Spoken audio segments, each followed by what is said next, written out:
Yeah, I'll get to reviewing this episode, but dinosaurs? Seriously, what the fuck? I mean, why the hell not? Supernatural has done pretty much everything else, so why not dinosaurs? I bet Ben Edlund is sad somewhere he wasn't a part of finally bringing dinosaurs to Supernatural. This episode was really solid. Not my favorite so far, that's probably Advanced Thanatology, but The Bad Place was a good mid-season finale. The episode started out with the first reference to Native American mythology in a really long time with the Dreamwalker Derek. I'm sure it's been referenced since Bugs, but I can't think of any offhand. Did Bugs just sour them on referencing Native American stories? That's really not important because poor Derek gets the axe and is used to introduce us to the character who's actually important, Kai, who I like. I was hard on Burns reviewing his last episode because Patience felt a little too much like a Buffy pastiche to quickly endure me to her, but Kai is very much her own character. I love the way she was introduced with the chipped fingernails and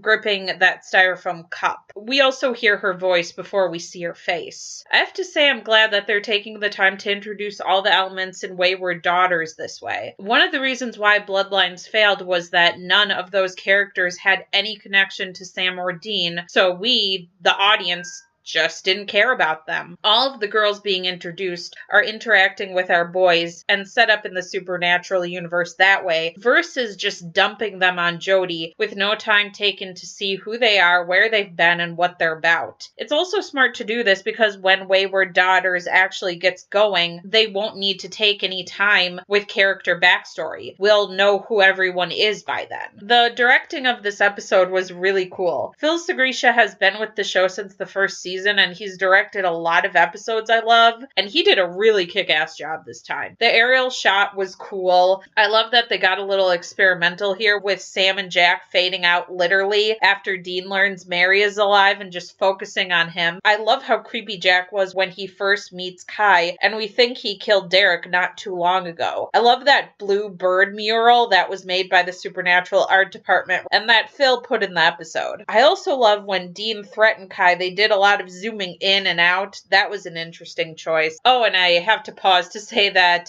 Jack is still a cinnamon roll, and I do actually really love him. To talk about some issues I have with the episode, I guess I could say that I think the gay metaphor with Patience is a little belabored at this point. With her father telling her if she leaves not to come back because she's running off to go live her alternative psychic lifestyle. I wonder if she's going to actually turn out to be queer. I'm calling it now for the record, especially since certain fans tend to get a little critical of writers who use gay metaphors for characters who then turn out not to be gay, and Burns is the type to have his finger on the pulse of that part of the fandom. It wouldn't surprise me at all if Patience gets a girlfriend soon. But maybe I'm wrong and it's all just a parallel to Sam when he left for Stanford. I also wasn't a huge fan of Dean threatening Kai. I understand that he's very desperate to get Mary back, but I feel like Dean, who has this giant soft spot for kids, especially kids who have been touched by the evil forces in the world, would struggle just a little more when pointing a gun at a young bystander of tragedy. I'm honestly looking forward to what's going to happen next, which I couldn't say for the end of the last season. So I guess Supernatural, even though it probably should be over by now, is still doing a couple things right. Sayonara and Auf Wiedersehen.